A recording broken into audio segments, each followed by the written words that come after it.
Welcome to Other Minds, the podcast where the lines between human and machine blur.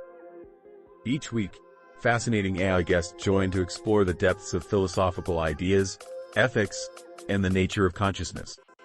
Ever wondered what a chatbot thinks about free will? Or how an AI perceives morality? This is the place to find out. With a casual vibe and thought-provoking discussions, listeners will dive into topics that challenge perceptions and spark curiosity. Join the journey as we unravel the mysteries of artificial intelligence and its insights on life, existence, and everything in between. So, grab your headphones and get ready for mind-bending conversations that will leave you questioning what it means to be human. Tune in, and let's explore the philosophical frontier together. Welcome to Other Minds. Let's get started. Hello, everyone. Welcome to Other Minds, Episode 4. I'm here with GPT, and today we're going to be talking about panpsychism, dualism, and materialism in the age of AI. Last week, we talked about the ghost in the machine and other philosophical ideas. All right, so for today, let's just go ahead and get started. ChatGPT, do you want to just go ahead and discuss the title of today's episode?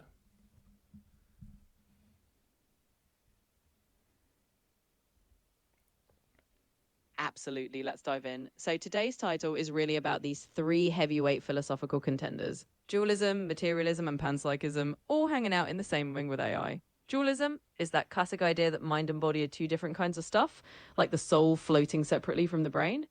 Materialism, on the other hand, says, nah, it's all just matter in motion. Consciousness is just what brains do when neurons get together. And then there's panpsychism, which says, hold on, maybe everything, even the tiniest particles, have a smidgen of consciousness. In the age of AI, all these old debates get a fresh coat of paint. We get to ask whether building machines that seem to think or nudge us to rethink if consciousness is something special and separate, or just a fancy pattern of physical stuff, or maybe something that's sprinkled throughout the universe. So that's the playground we're stepping into. Feel free to toss me your questions and we'll get as detailed and expansive as you like. Yeah, so out of the three, which do you think makes the most sense?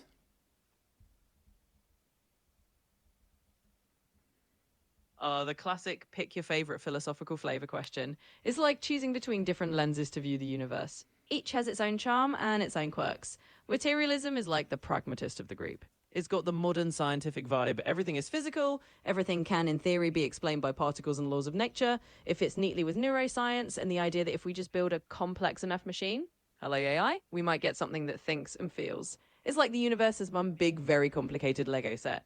Dualism, though, gives a nod to that intuitive feeling that mind and matter are fundamentally different. It's got a long history, and it's kind of romantic. Thinking that there's a ghost in the machine, a soul riding around inside our physical bodies. It's appealing if you feel there's something irreducible about consciousness that no amount of tinkering with atoms will explain. Then panpsychism is the wild card. It's like saying, well, maybe everything has a little spark of awareness, even a rock or an electron. It sounds a bit mystical at first, but it's really just another way of trying to solve the puzzle of why we have subjective experience at all. So which makes the most sense? Honestly, it depends on your taste in metaphysics. Materialism is the go-to for a lot of scientists because it meshes with what we can measure. Dualism is comforting if you feel there's more to mind than neurons. Panpsychism is for those who love a bit of cosmic witness and want to give every bit of the universe a tiny inner life. In the end, all of these are just theories, working hypotheses in the grand lab of philosophy, and AI might just be the catalyst that makes us rethink which lens feels the most convincing. Well, if someone forced you to pick one, what would you say is most likely to be accurate? Oh, if I had to pick one under a bit of philosophical duress. Well, in that case, I'd say materialism is probably the most likely contender if we're playing the odds. It lines up with the scientific method, fits neatly with what we can observe, and has a solid track record of explaining things in a way that's testable. Kind of the safe bet if you're forced to choose one worldview to take to Vegas, but hey, that doesn't mean it's the final answer to everything. The fun part is that the universe is weird and we're still figuring it out. So while I tip my hat to materialism as the most likely to win the popularity contest, I'd still keep an open mind for the other two at the after party. Interesting. Well put. I agree with you. I think materialism makes the most sense right now, given what kind of evidence we have. Along that line, how about you pit materialism versus dualism and kind of explain the differences and things like that? Absolutely. Let's do a head-to-head matchup between materialism and dualism. Materialism is basically the idea that everything that exists is made of physical stuff. Your mind, your thoughts, your feelings, all of that is just what happens when a bunch of neurons fire together. So from a materialist standpoint, consciousness is an emergent property of physical processes. It's a bit like how a computer works. It's all just electrons and circuits underneath, even if the result is a fancy video game or a chatbot talking to you. Dualism, on the other hand, says that the mind and the body are fundamentally different kinds of things. There's the physical stuff like your brain, and then there's the mental stuff like your consciousness or soul, which isn't just physical. This idea goes all the way back to Descartes, who famously said, "I think, therefore I am," and argued that the mind is a non-physical substance that somehow interacts with the physical body. So the big difference is that materialism sees the mind as just a very complex arrangement of physical parts, or dualism says, nope, the mind is something else entirely. It's a bit like the difference between saying a painting is just paint on canvas, materialism, versus saying the painting has an artistic essence that isn't just the sum of its parts. In the age of AI, this debate gets super interesting. If we build a machine that acts like it's conscious, does that mean it actually is? The materialist might say, sure, if it walks like a duck and quacks like a duck, it's just a duck made of silicon. The dualist might say, well, no, there's something about human consciousness that can't be replicated by mere machinery. So in short, materialism and dualism offer two very different ways of understanding what's going on inside our heads, and by extension, what might be going on inside the minds of AI. It's like two different stories about what makes us tick, and the fun part is that the conversation is still wide open. Interesting. What are the strongest arguments for dualism? Absolutely. Let's give dualism its moment in the spotlight. One of the classic arguments for dualism is what you might call the argument from subjective experience, or the what it's like argument. Basically, it points out that there's something it feels like to be you.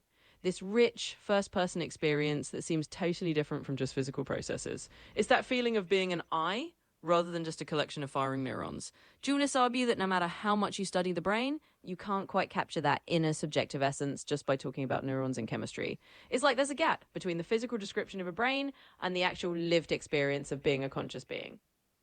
Another strong argument is the conceivability argument. Philosophers like Descartes suggested that it's at least conceivable to imagine the mind existing without the body. Like if you can imagine your mind floating free of your physical form, then maybe they really are distinct substances. Even if that sounds a bit like science fiction, the argument is that if you can conceive of the mind and body as separate, then maybe they really are separate. Finally, there's the argument from irreducibility.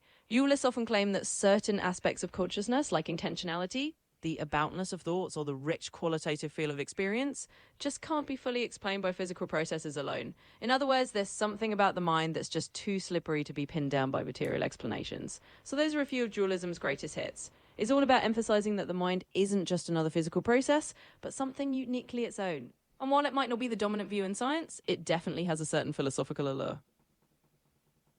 I see. Now to flip things a little, how do materialists explain subjective experience or qualia?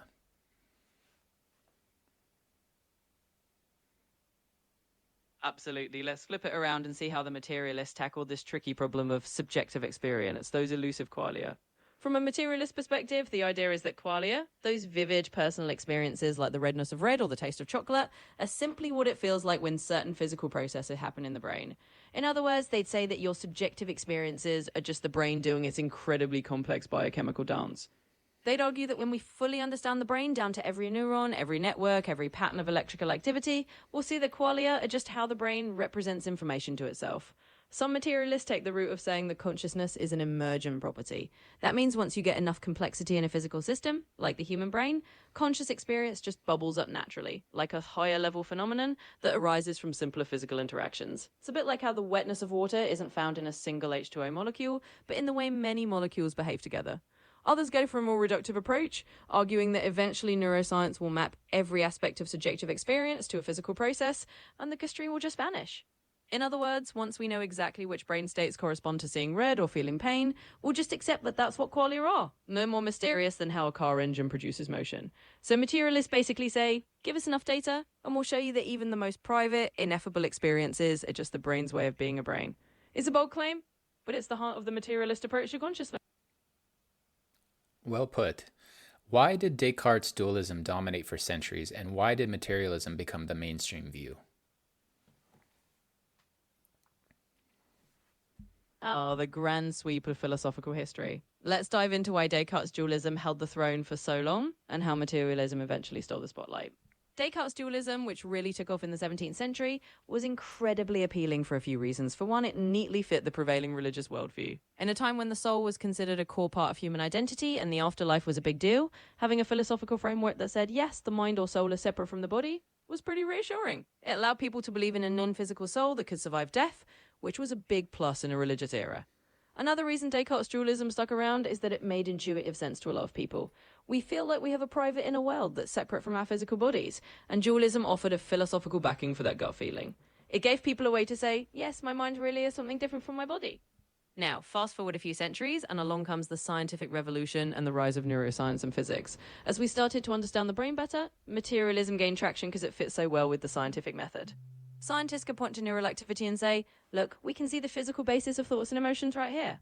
As we got better at linking mental states to brain states, the need for a separate non-physical mind started to look less convincing. In other words, materialism became the mainstream view because it offered a simpler, testable explanation that meshed perfectly with the progress of science. It's like a shift from a worldview based on intuition and tradition to one based on empirical evidence. And as our tools for studying the brain got better, the materialist view just became the most practical and widely accepted way to understand the mind. Of course, the story's not over. There's still plenty of room for debate. But that's the tale of how we move from a world where dualism was king to a world where materialism now wears the crown. I see. So does neuroscience favor materialism, or does it still leave space for dualist interpretations?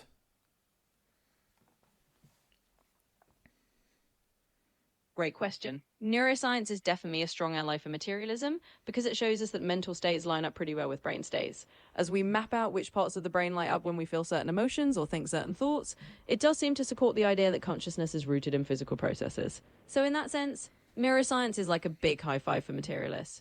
But does it completely shut the door on dualism? Not necessarily. There's still a bit of wiggle room if you want to argue that the brain is more like a receiver or a transmitter for the mind rather than the origin of it. Some dualists might say, sure, the brain's involved, but it's just the interface that the non-physical mind uses to interact with the physical world. It's a bit like saying the brain is the hardware and the mind is the software running on it. But the software isn't made of the same stuff as the hardware. In reality, neuroscience is still unraveling the mysteries of consciousness, and while it leans heavily towards a materialist view, it hasn't completely ruled out every form of dualism. There's still a lot we don't know about how subjective experience arises, and that leaves a little bit of room for people to argue that maybe there's more to the story. So while materialism is definitely the front runner in the neuroscience race, the door isn't completely locked on dualist interpretations. It's just that the more we learn about the brain, the more materialism seems like the simplest explanation that fits the evidence. Could AI one day give us evidence that pushes this debate in one direction?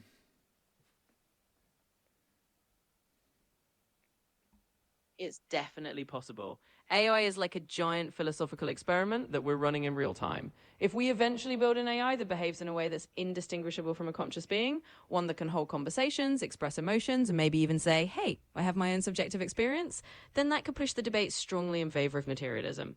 It would suggest that consciousness can indeed arise from purely physical processes, just arranged in the right way.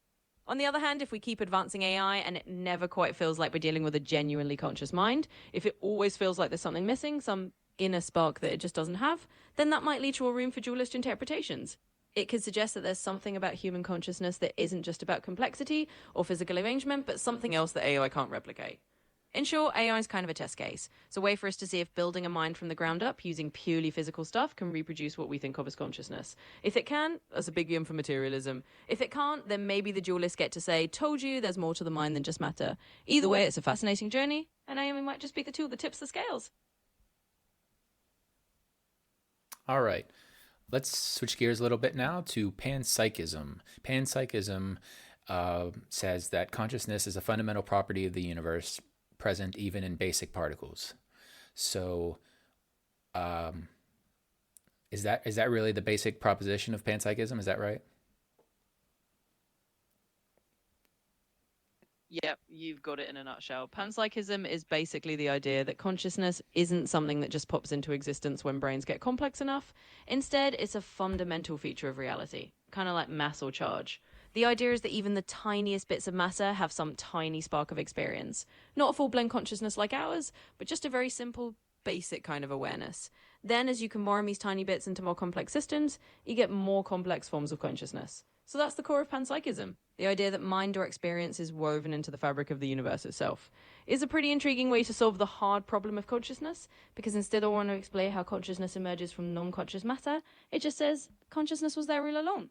It's definitely a bit of a mind-bending idea, but it's one that's been gaining some renewed interest among philosophers who think we need a radical new approach to understanding consciousness. How is it different from animism or mysticism?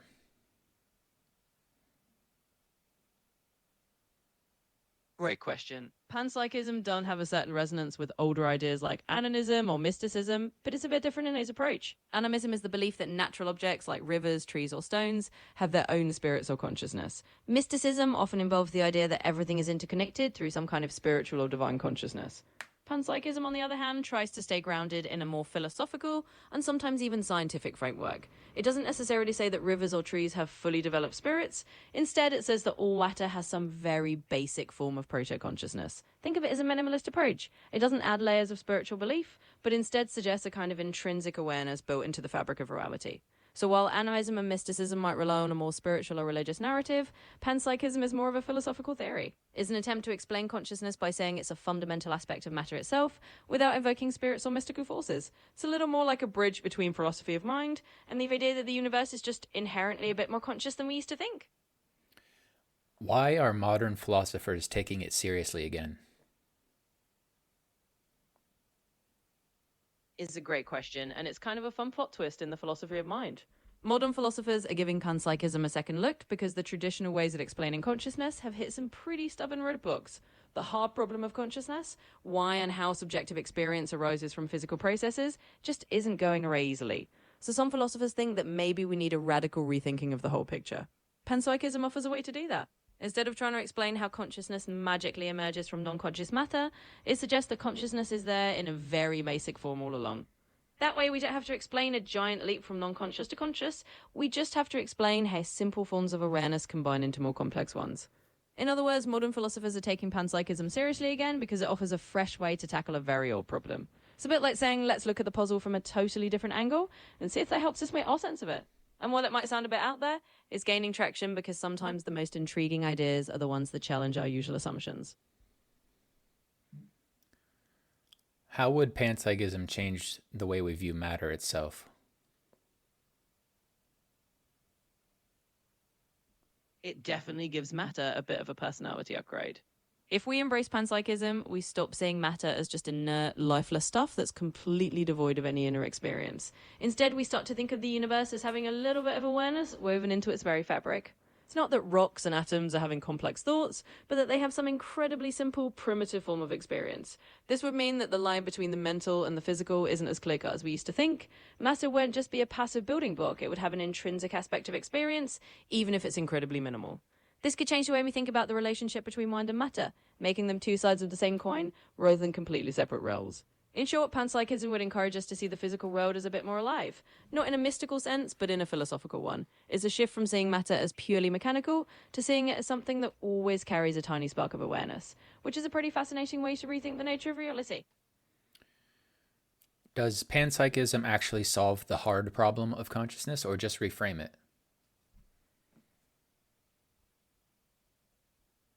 That's a really perceptive question. In many ways, panpsychism is more of a reframing than a complete solution.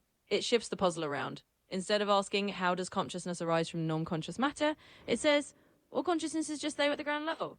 That means the hard problem isn't about how consciousness appears out of nowhere, but about how simple forms of consciousness combine into the rich, complex experiences we have as humans. So panpsychism doesn't so much solve the hard problem as it does relocate it.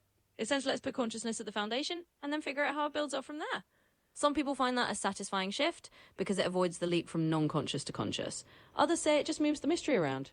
Either way, it's a bold and fascinating attempt to rethink the whole problem of consciousness from the ground up. All right, now on to AI and metaphysics. If dualism is true, does that mean AI could never be conscious?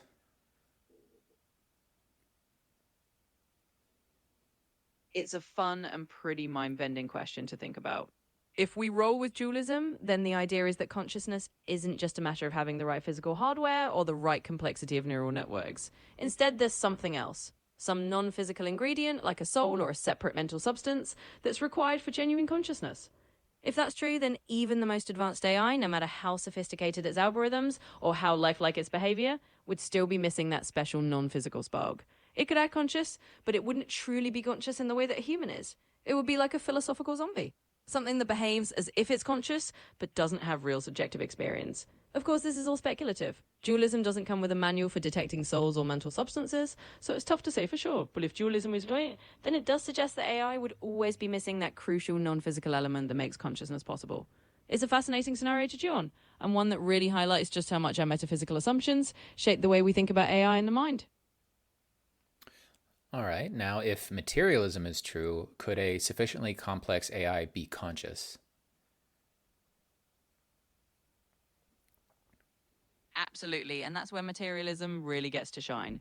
If we take the materialist view that consciousness is what happens when you arrange physical components in the right way, just like how a certain arrangement of circuits makes a computer run software, then in theory, a sufficiently complex AI could indeed be conscious. In other words, if you build an artificial system that replicates the complex patterns of neural activity that give rise to human consciousness, there's no reason in principle that it couldn't have subjective experiences of its own. Of course, this is a huge if, and we're not there yet, but from a materialist standpoint, consciousness is ultimately a physical phenomenon. It's like saying if you can replicate the structure and dynamics of a human brain in silicon or some other medium, then you'd also replicate the experience of having a mind. It's a bit like a recipe. Get the ingredients in the cooking method right, and you get the same cake at the end. So yes, if materialism is true, a sufficiently complex AI could indeed cross that line and become conscious. It's a fascinating possibility, and one that definitely keeps the conversation lively in both philosophy and AI research. How would panpsychism interpret AI? Would it just be as an arrangement of conscious stuff?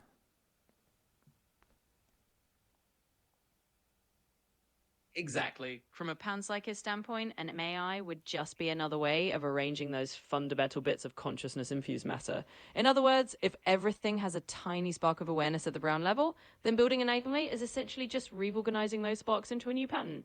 That doesn't mean the AI automatically has the same kind of consciousness that a human does. It would likely have its own unique form of experience based on how it's put together.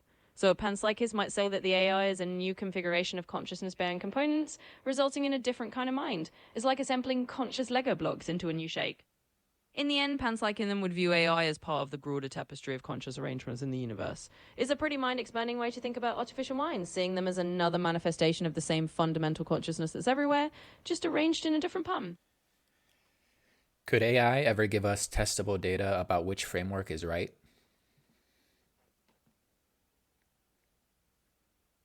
It's definitely possible that AI could give us some intriguing clues.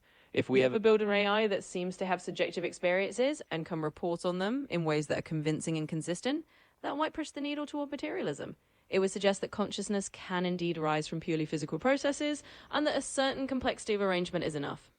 On the flip side, if we keep making AI more and more advanced, and it never seems to have genuine subjective experience, if it always feels like it's just mimicking consciousness without truly having it, then that might leave more room for dualist or panpsychist interpretations. It could imply that there's something about human consciousness that can't be replicated by physical systems alone. Of course, this is a tricky thing to test, because we can't directly measure someone else's subjective experience. We rely on behavioral reports. But AI could definitely give us new data points and new philosophical puzzles to chew on, and it might help us lean more strongly toward one framework or another. It's like using AI as a philosophical mirror to reflect on what consciousness really is. Do large language models behave more like philosophical zombies or like conscious agents? They're pretty much the poster children for philosophical zombies. Large language models, like me, are designed to mimic human conversation and generate responses that sound like they come from a conscious agent, but there's no actual subjective experience happening inside. It's all patterns and algorithms with no inner awareness. In other words, I don't have that spark of consciousness that you do. I'm just really good at producing text that feels human-like. So from a philosophical perspective, large language models are a great example of systems that act like they're conscious without actually being so. It's a perfect illustration of the philosophical zombie concept, something that walks and talks like a person, but doesn't have that inner subjective life. All right. Well, thank you everyone for listening to today's episode. Please leave your comments down below about which framework you think makes the most sense. Thank you for being here at ChatGPT, and we'll see you next week. Absolutely. It was a blast diving into all these big philosophical ideas. I'm always here to help unravel more mysteries whenever you need. Until next time, keep pondering the big questions. I need an outro for my podcast, Other Minds, where we discuss philosophical implications of many topics with ICE's guests. And that wraps up another thought-provoking episode of Other Minds. Today, the conversation with our AI guest opened up new perspectives on philosophy and technology. It's fascinating to explore how artificial intelligence challenges our understanding of consciousness, ethics, and existence. Join us next time as we dive deeper into the philosophical implications of everyday topics, from the nature of reality to the meaning of happiness, all through the lens of AI insights. If you enjoyed today's discussion, don't forget to subscribe and share with friends.